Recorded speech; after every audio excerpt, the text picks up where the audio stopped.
సమూయేలు మొదటి గ్రంథము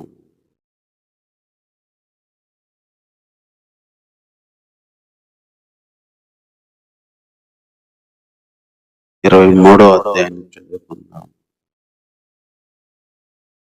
సమూయేలు మొదటి గ్రంథము 23వ అధ్యాయం.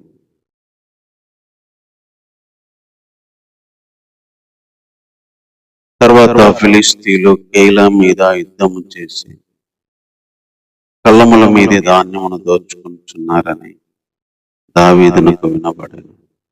అంతటా దావీదు, నేను వెళ్ళి ఈ ఫిలిష్తీయులను హతము చేయుదునా అని యెహోవా యొద్ద విచారణ చేయగా, యెహోవా, నువ్వు వెళ్ళి ఫిలిష్తీయులను హతము చేసి కేయిలాను రక్షించుమని దావీదునకు సెలవిచ్చి, దావీదుతో కూడి ఉన్న జనులు, మేము ఇచ్చట యూదా దేశంలో ఉండి నన్ను మాకు భయముగా ఉన్నది, ఫిలిష్తీయుల సైన్యములకు ఎదురుగా కేయిలాకు మేము వచ్చిన ఎడల మరింత భయం కలుగును కదా అని దావీదుతో అన్నారు.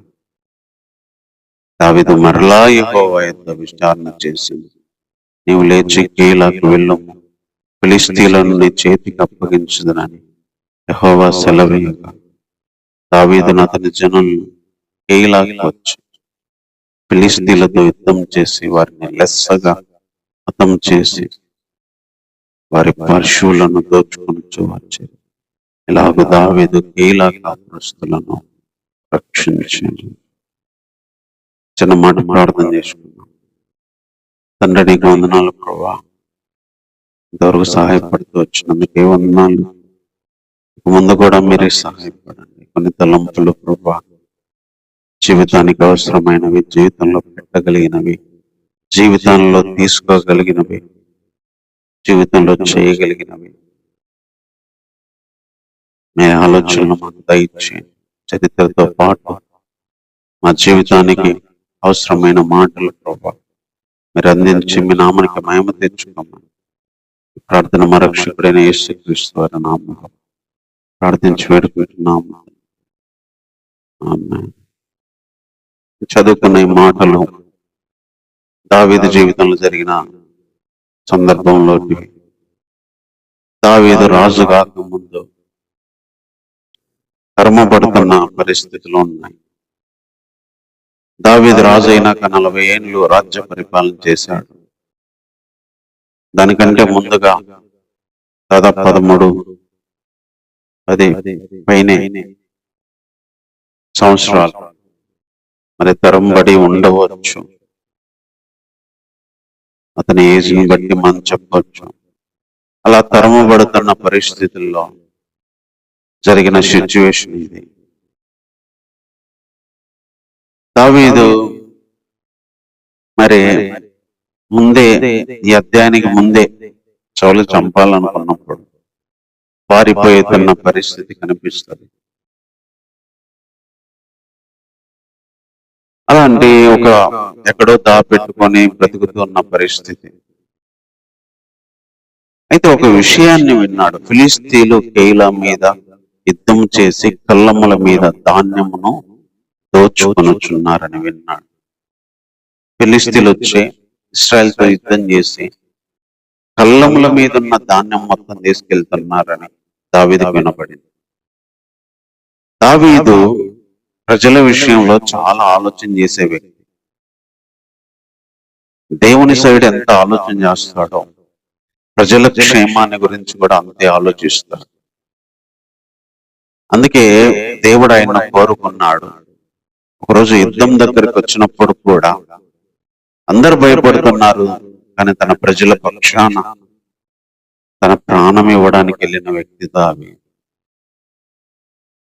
ఎందుకంటే తన ప్రజలు ఓడిపోవడం కానీ బాధపడడం కానీ చూసి తట్టుకోలేనంత మనస్తత్వం కలిగిన వ్యక్తి దావీదు. అందుకే ఆ రోజు గొలియాతు దగ్గరికి ఎవ్వరు వెళ్ళడానికి ధైర్యం చేయకపోయినా ప్రజలకు విడుదల రావడానికి, జయం రావడానికి తెగించి వెళ్ళాడు. ఇక్కడ కూడా అలాంటి ఫిలిష్తీయులే వాళ్ళే. ఇక్కడ సిచ్యువేషన్ ఏంటంటే కళ్ళముల మీద ధాన్యం దోచుకొని పోతున్నారు వచ్చి. కష్టపడి 6 ఏళ్ళు పంటేసి కాపాడుకొని పెంచుకొని కళ్ళంలో ఉంటే ఇశ్రాయేల్లో బ్రతకడానికి అవసరమైన ధాన్యాన్ని వాళ్ళు తీసుకొని పోతున్నారు. అప్పుడు దేవుని దగ్గరికి వెళ్ళి విచారణ చేశారు. విచారణ చేస్తే దేవుడు వెళ్ళమన్నాడు, వెళ్ళి రక్షించమన్నాడు. తనతో పాటు ఉన్న జనులకు చెప్తే, అయ్యా ఇప్పుడే భయపడుతూ బతుకుతున్నాం మనము, ఇక్కడుంటేనే యూదా దేశంలో ఉంటేనే మనకు భయం అవుతుంది, ఫిలిస్తీన్లకు ఎదురెళ్ళి మనం ఎట్లా బతుకుతాం, అడిగెళ్తే ఇంకా భయం అయింది కదా అంటే అక్కడ మొరపెడతారు. అక్కడ మరలా మొరపెడితే దేవుడు మళ్ళీ వెళ్ళమన్నాడు. ఇప్పుడు దావితో పాటు జనులు వెళ్ళి యుద్ధం చేసి కీలాను రక్షిస్తారు. అదే ఈ యొక్క పారాగ్రాఫ్ లో ఉన్న విషయం. ఇక్కడ దావీదు 2 సార్లు దేవుణ్ణి వేడుకున్నాడు. ఒకటి ధాన్యం దోచుకుంటున్నారు అనే పరిస్థితిలో వేడుకున్నాడు. 2 అక్కడికి వెళ్తే మరింత భయం అయింది కదా అని జనాలు అన్నప్పుడు వేడుకున్నాడు. దావీదుకి ధాన్యము దోచుకుంటున్నారు అని తెలియగానే దేవుడు వేడుకున్నాడు దావీదు దేవుణ్ణి. మళ్ళీ 2వ సిచ్యువేషన్, మనకు భయం అయింది కదా, ఏడే భయంతో బతుకుతాను, ఆడికెళ్తే ఇంకా భయం కదా, మరింత భయం అయింది కదా అనుకున్నప్పుడు వేడుకున్నాడు. విచారణ చేసి 2 సార్లు విచారణ చేసినట్టుగా ఇక్కడ కనిపిస్తుంది. 2 సార్లు కూడా ఇతరుల విషయంలో విచారణ చేశాడు. ఇతరుల భయం కోసం విచారణ చేశాడు. ఇతరుల జనాల ధాన్యం దోచుకెళ్తున్నారని విచారణ చేశాడు. నాతో పాటు వచ్చే జనాలు భయపడితే వాళ్ళ ప్రాణం రిస్క్ ఏమో అని విచారణ చేశాడు. మరి తన జనాల ధాన్యం తీసుకెళ్తుంటే దాని విషయంలో ఏదో ఒకటి చేయాలని విచారణ చేశాడు. దావీదు విచారణ 2 సార్లు చేశాడు. మనం కూడా కొన్నిసార్లు కొన్ని విషయాల్లో విచారణ చెయ్యాలి. దావీదులాగా దేవుణ్ణి అడగగలరు. కొన్నిసార్లు అది మన విషయంలో దోచుకోబడుతున్నప్పుడే కాదు, కొన్నిసార్లు మన విషయాల్లో మన జీవితం దోచుకోబడుతున్నప్పుడు, శత్రువు తీసుకెళ్తున్నప్పుడు వేడుకోగలగాలి. కొన్నిసార్లు ఇతరుల జీవితాలు పాడై ఇతరుల జీవితాలు దోచుకోబడుతున్నప్పుడు వేడుకోవాలి. మనకు భయం అవుతున్న వేళల్లో మనం వేడుకోవాలి. ఇతరులకు భయమయ్యే పరిస్థితులను కూడా వాళ్ళని బట్టి కూడా మనం వేడుకోవాలి. అదే దావీదు నుంచి మనం ఇక్కడ నేర్చుకుంటాం. వాళ్ళ ధాన్యం దోచుకుంటుంటే దావీదు వెళ్ళి వేడుకున్నాడు. వాళ్ళు భయపడుతున్నారని వెళ్ళి దావీదు వేడుకున్నాడు. ఎవరి జీవితమైనా సాతానుకు చిక్కకుండా, ఎవరి జీవితమైనా పాడవకుండా, ఎవరి జీవితమైనా నాశనం అవ్వకుండా, అది మనుషుల గురించి మనం వేడుకునే వ్యక్తుల్లాగా, మన గురించి మనం వేడుకునే వ్యక్తుల్లాగా ఉండాలి. భయపడే వ్యక్తుల గురించి వేడుకునే వ్యక్తుల్లాగా ఉండాలి. జీవితం అంటే భయం, పరిస్థితులు అంటే భయం, లైఫ్ అంటే భయము, భయంతో బతికే వాళ్ళ గురించి వేడుకునే వ్యక్తుల్లాగా ఉండాలి. దావీదు తనతో పాటు ఉన్న జనులు మరింత భయం అయింది కదా ఆడికి వెళ్తే అంటే దాని విషయంలో కూడా దేవుని దగ్గరికి వెళ్ళాడు. ఇదే మనం ఇక్కడ నేర్చుకుంటున్న విషయం. దీంతో పాటు ఇక్కడ మనం ఇంకొక విషయం ఏంటంటే, దావీదు అసలు తానే రక్షించుకునే పరిస్థితిలో ఉండి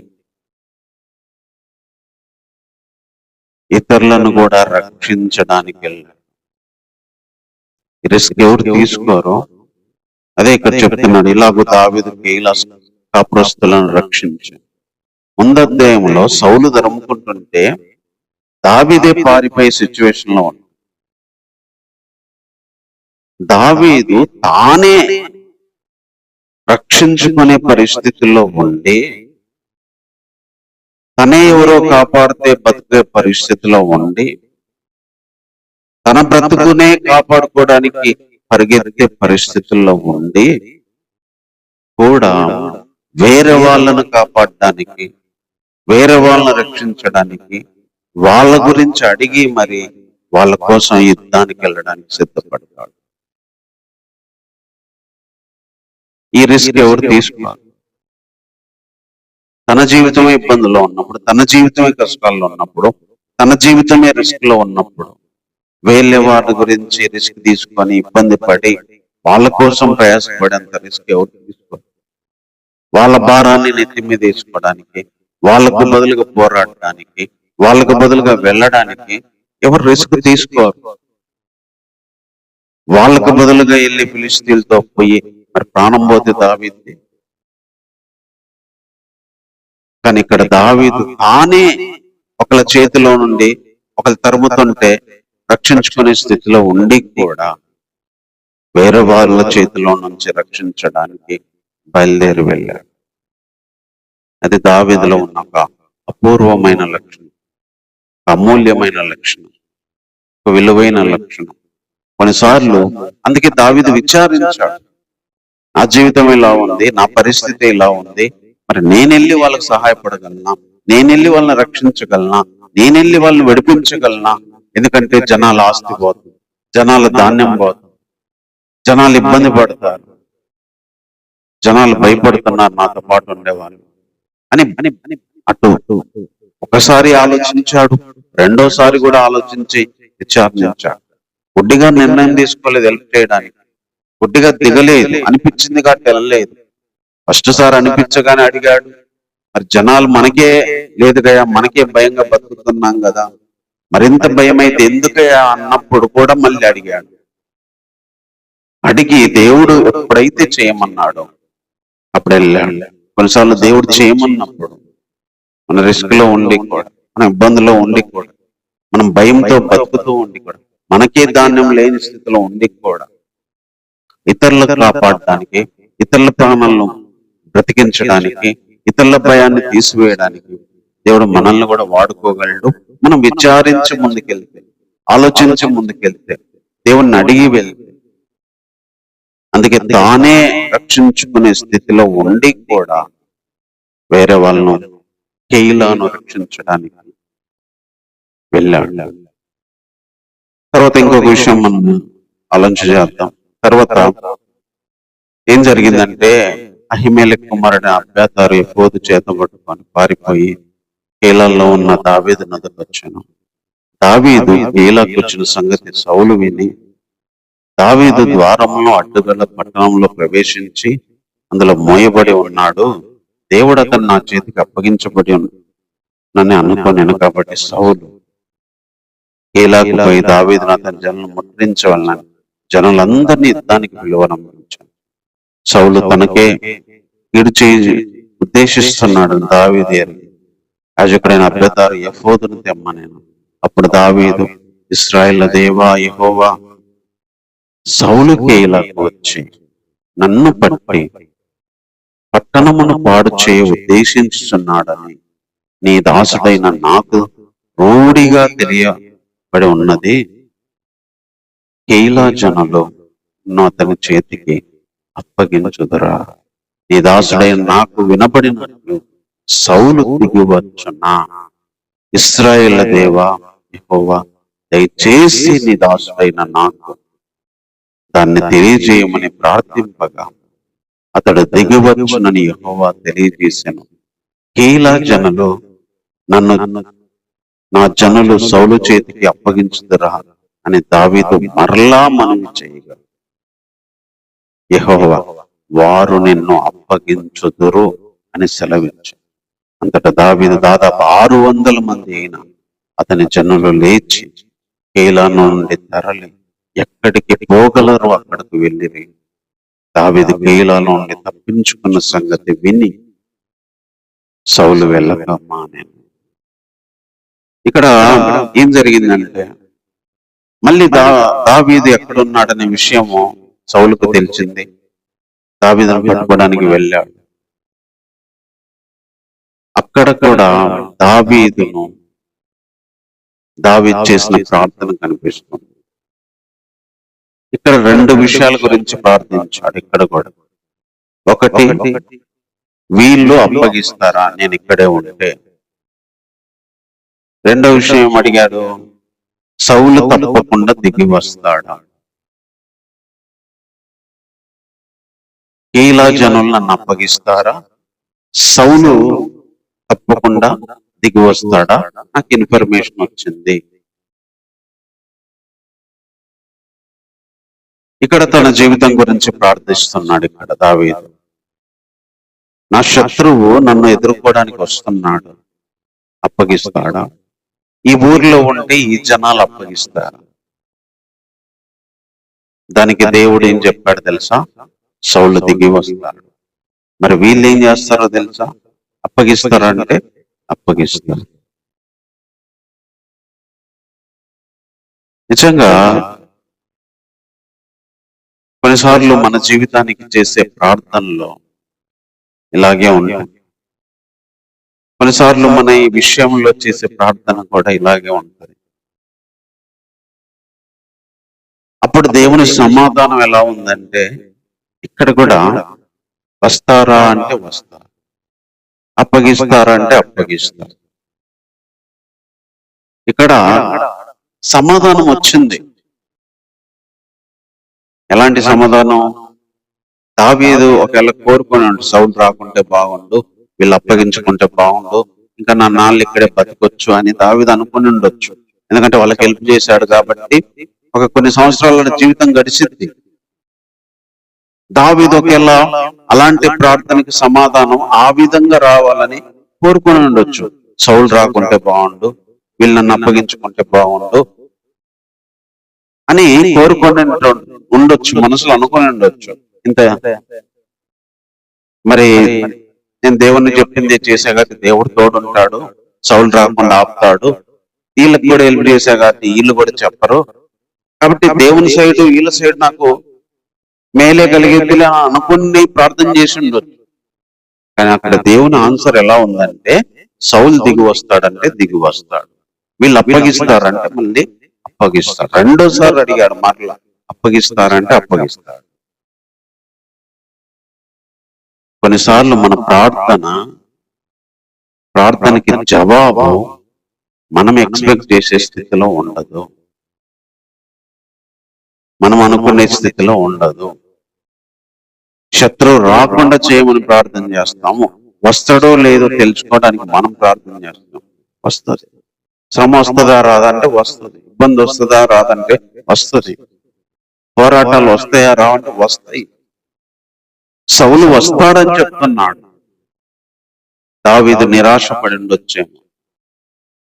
ఇంత చేసి రక్షిస్తే, నువ్వు చెప్పినట్టు వెళ్ళి కాపాడితే వీడికి కూడా వస్తాడా, నువ్వు కాపాడొచ్చుగా ప్రభువా అని అనుకోవచ్చు.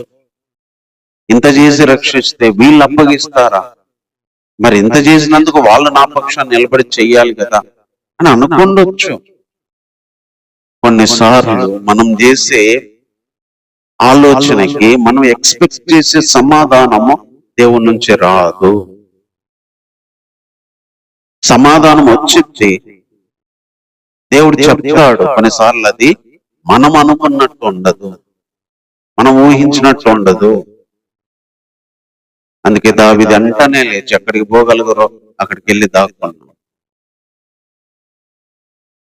బహుశా దావీదు సౌలు రాకపోతే కొన్ని సంవత్సరాలు అక్కడే బతికేవాడే, వాళ్ళకి హెల్ప్ చేశాడు కాబట్టి దావీదును కూడా వాళ్ళు మరి భోజనం పెట్టి కొన్ని సంవత్సరాలు పోషించే వాళ్ళే.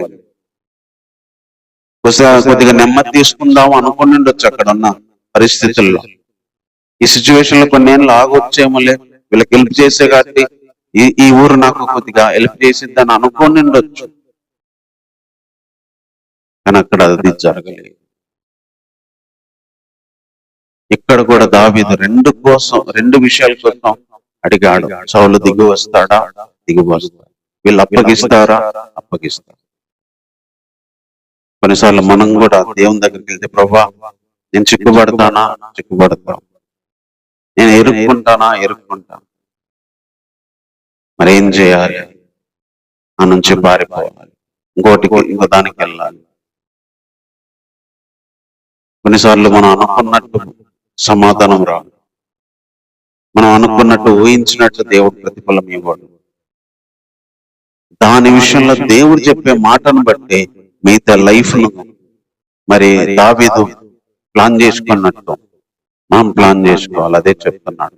దావీదు మిగతా చోటికి వెళ్ళినట్టు, మిగతా ఊరికి వెళ్ళినట్టు, వేరే ఎక్కడికి పోగలరో అక్కడికి వెళ్ళినట్టుగా, దాన్ని బట్టి మనం దేవుడు చెప్పే సమాధానాన్ని బట్టి మిగతా ఏం చేయాలో ఆలోచించాలి. అది ఇక్కడ మనం నేర్చుకుంటాం. ఇంకా ఇంకోటి ఏం నేర్చుకోవచ్చు అంటే, అంత రిస్క్ చేసి ఇలా రక్షిస్తే సౌలుకు వాళ్ళు అప్పగిస్తారు అని దేవుడు చెప్పాడు.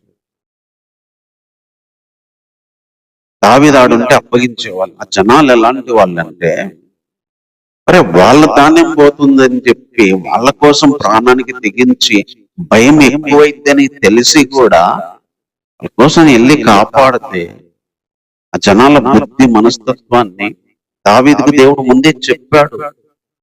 నువ్వు అంత హెల్ప్ చేసినా సౌలు రాగానే సౌలు వైపు తిరుగుతారు, నిన్ను అప్పగిస్తారు, నువ్వు చేసింది అసలు లెక్కలు కూడా వేసుకోరు, జనాలు నమ్మగా వెళ్ళిపో అని అన్నాడు. అందుకే మనం సహాయం చేసిన వాళ్ళందరూ మనల్ని గుర్తుపెట్టుకొని సహాయం చేస్తారు అనుకోవడానికి, మనం సహాయం చేసి మనం నమ్మిన వాళ్ళందరూ కూడా మనకు తిరిగి నమ్మి సహాయం చేస్తారని లేదు. మనము రిస్క్ తీసుకొని ముందుకెళ్ళి చేసిన వాళ్ళే మన వైపు నుంచి మారి వేరే వైపుకి వెళ్ళి మన మీదకే. ఈ విషయం దేవునికి ముందే తెలుసు.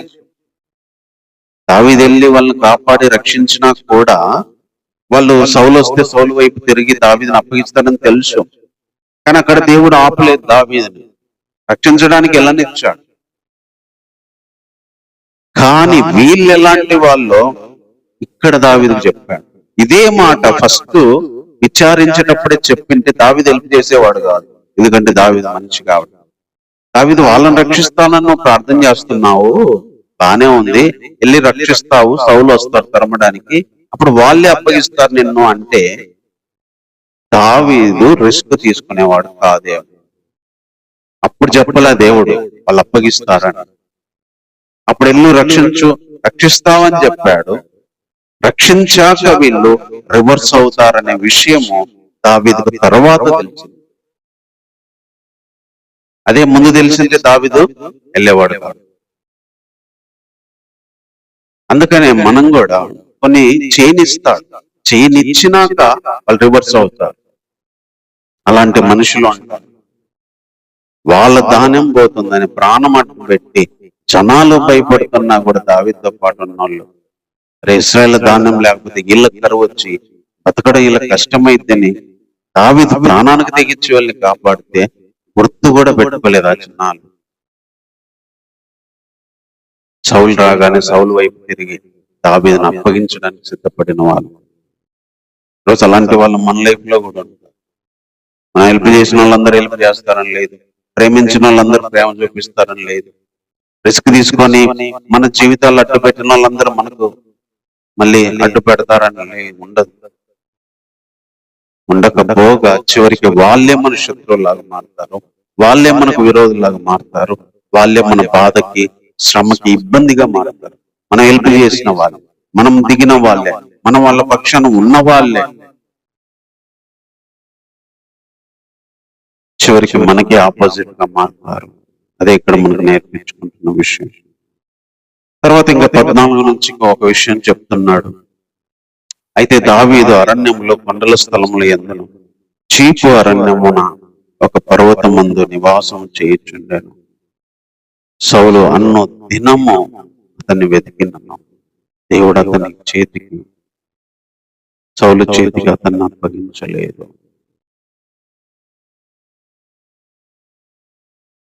తర్వాత దావీదు కొండల్లోకి వెళ్ళాడు, అక్కడ బ్రతుకుతా ఉన్నాడు చీపు అరణ్యంలో.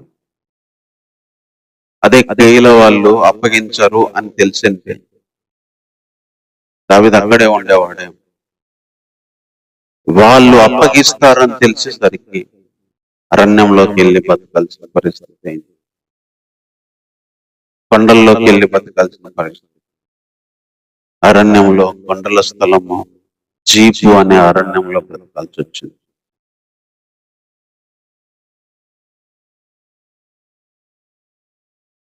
సౌలు అన్నో దినము వెతికాడు చంపడానికి, కానీ దేవుడు అతన్ని అప్పగించలేదు. సౌలు అనో దినము వెతికినా కూడా దేవుడు అతన్ని అప్పగించలేదు.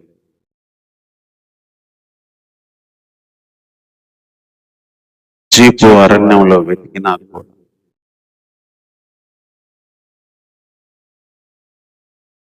నిజంగా దేవుడు ఎలాంటి వాడంటే, ప్రాణాపాయ పరిస్థితులు వచ్చిన, ఇబ్బందికరమైన పరిస్థితులు వచ్చిన, అన్నో దినము సౌలు వెతికినా కూడా అప్పగించలేదు. దావీదు అరణ్యంలోనే బతుకుతున్నాడు, కొండ స్థలంలోనే బతుకుతున్నాడు, అన్న దినము వెతికినా కూడా అప్పగించలేదు.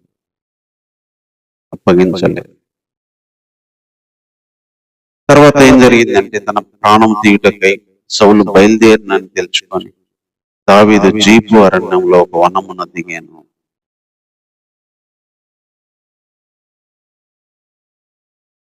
అక్కడ కూడా మరి వచ్చాడు, అక్కడ కూడా అతన్ని చంపడానికి వచ్చాడు. కానీ మరి అక్కడ కూడా దావీదు మరి దేవుని దగ్గర అడిగి ఆ విషయాన్ని తెలుసుకొని అక్కడి నుంచి కూడా పారిపోవడానికి దావీదు వెళ్తాడు. దావీదు ఈ తట్టు అరణ్యంలో, వాళ్ళ ఆ తట్టు అరణ్యంలో ఉంటారు. దావీదును పట్టుకోవడానికి సౌలు వస్తుంటే దావీదు దగ్గర నుంచి తప్పించుకోవాలని త్వరపడతా ఉంటాడు. ఇట్లంటే ఒక దూత సౌలు దగ్గరికి వచ్చి, త్వరగా రమ్ము, ఫిలిస్తీయులు నీ చేతులు దండెత్తి దావీదును తరమడం మానేసి రమ్మని చెప్పి చెప్తారు.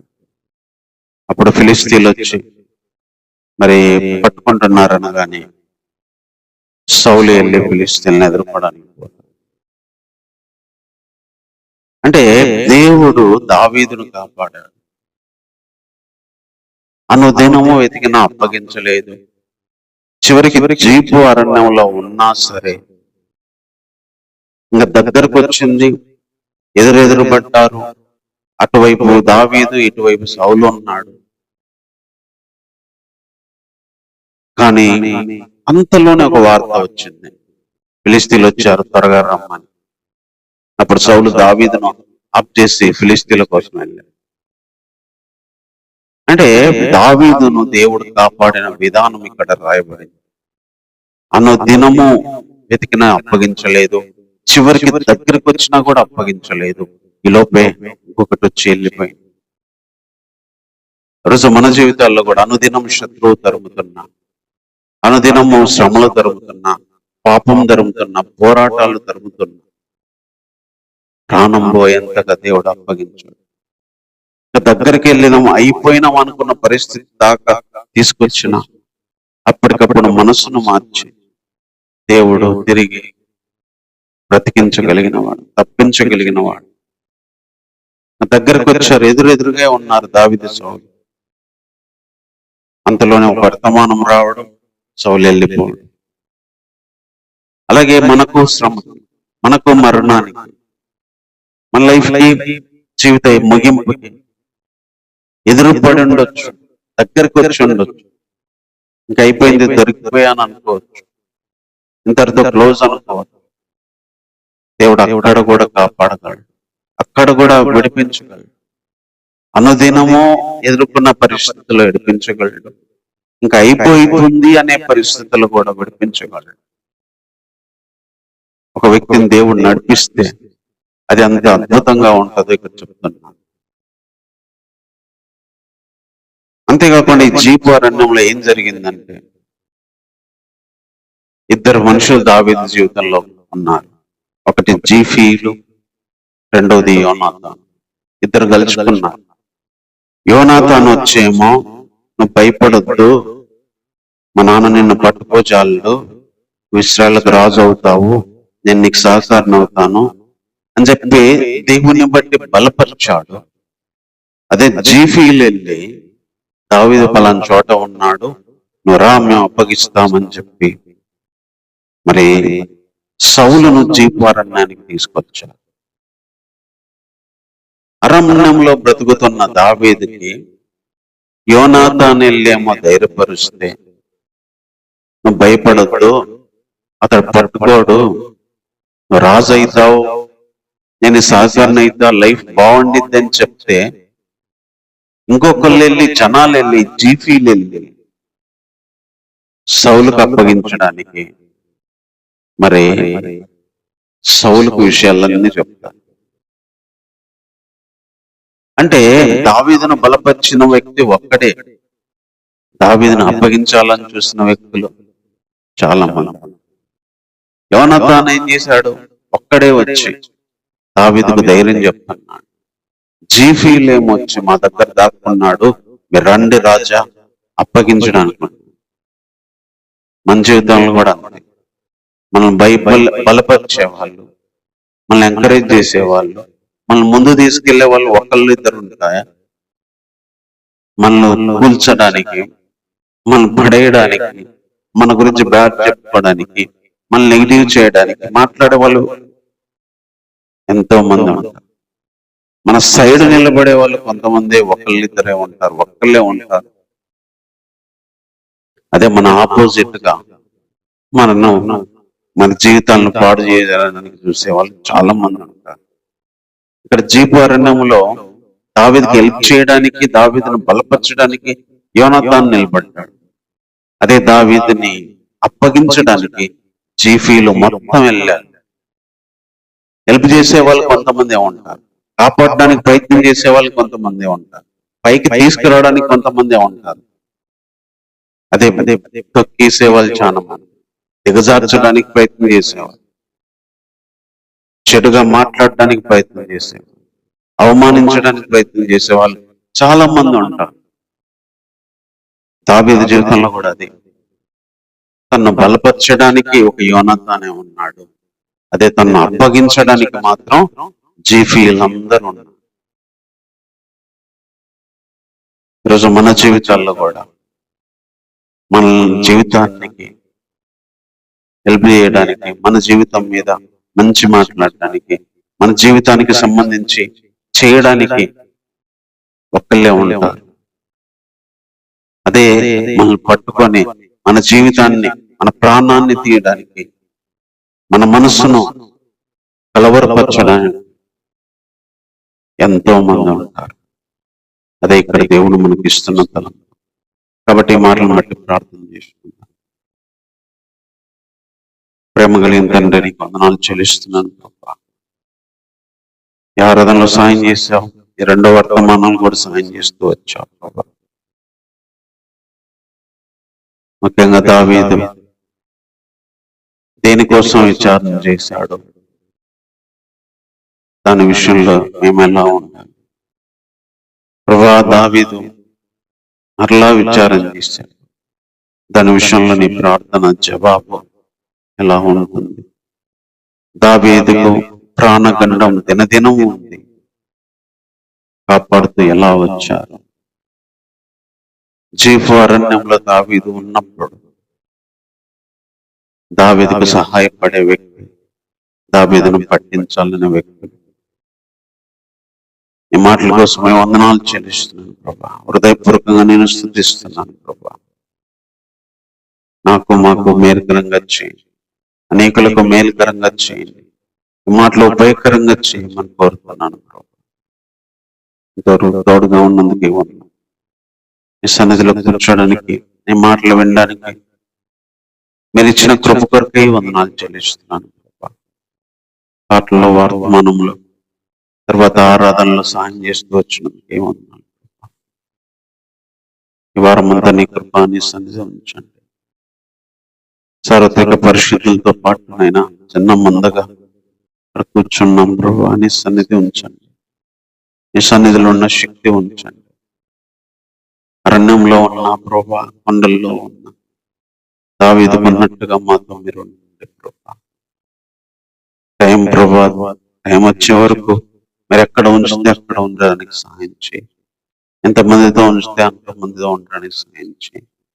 మార్చగలిగేది మీరు ప్రభు, దానికి కావాల్సిన ప్రవేశాలు ఏర్పాటు చేసేది మీరు తండ్రి ప్రభు. ఈ సేవకు జీవితానికి సంబంధించి అడుగులు మీరే వేయమని కోరుతున్నాం ప్రభా.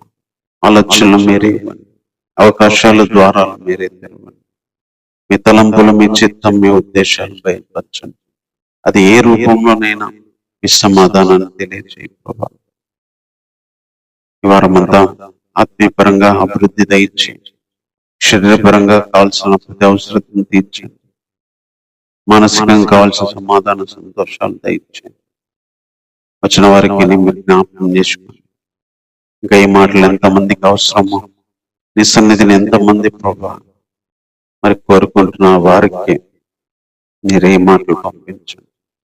ఇంతవరకు తోడుగా ఉన్నందుకే వందనాలు చెల్లిస్తున్నాను ప్రభా. ఆయా వ్యక్తులు ఆయా పరిస్థితిలో ఉన్నారు ప్రభా, జ్ఞాపకం చేసుకోండి. జీవితానికి సంబంధించి పోరాటాలతో, శ్రమలతో, ఇబ్బందులతో, కన్నీళ్లతో, అనారోగ్యాలతో, వ్యాధులతో ఉన్నవారిని జ్ఞాపకం చేసుకోండి. శ్రమల్లో ఉన్నవారిని జ్ఞాపకం చేసుకోండి. అప్పులతో ఉన్నవారిని జ్ఞాపకం చేసుకోండి. పనుల్లోకి ఇబ్బంది పడుతున్న వారిని జ్ఞాపకం చేసుకోండి. పాపాలతో, బలహీనతతో, సాతాను చేతిలో ఉన్న వారిని జ్ఞాపకం చేసుకోండి. ఆ పనులు చేస్తున్న వారిని జ్ఞాపకం చేసుకోండి ప్రభా. మీరే ప్రతి కుటుంబాన్ని, ప్రతి ఒక్క వ్యక్తిని జ్ఞాపకం చేసుకోండి. దేశాన్ని, గ్రామాన్ని, పట్టణాన్ని జ్ఞాపకం చేసుకోండి ప్రభా. పరిపాలిస్తున్న అధికారులను జ్ఞాపకం చేసుకోండి. సేవ చేస్తున్న వారిని జ్ఞాపకం చేసుకోండి. అనారోగ్యంగా ఉన్న వారిని జ్ఞాపకం చేసుకోదేవా. ఎంతమంది ఈరోజు బలహీనంగా ఉన్నారు, వారిని ముట్టండి, స్వస్థపరచండి. అనే విషయాల్లో మీరు చూపించండి దేవా. మీ శక్తిని, మీ ప్రభావాన్ని, మీ ప్రసన్నతని, మీ కృపను మాకు సమృద్ధిగా వారమంతా దయచేయమని కోరుకుంటాం. ఈ ప్రార్థన మా రక్షకుడైన యేసుక్రీస్తు వారి నామంలోనే ప్రార్థించి వేడుకుంటున్నాము తండ్రి. ఆమేన్. మన తండ్రి అయిన దేవుని ప్రేమ, మన కుమారుడు మన రక్షకుడైన యేసుక్రీస్తు వారి కృప, పరిశుద్ధాత్మిక సహాయము, సన్నిధి ఆయన రాకడ వరకు, మన జీవితం ముగింపు వరకు దావీదుకు సహాయపడినట్టుగానే మనకు కూడా సహాయపడి దావీదు నిలబెట్టడానికి, మన జీవితాలు నిలబెట్టడానికి తోడైండి నడిపించును గాక. ఆమేన్. అందరికీ వందనాలు.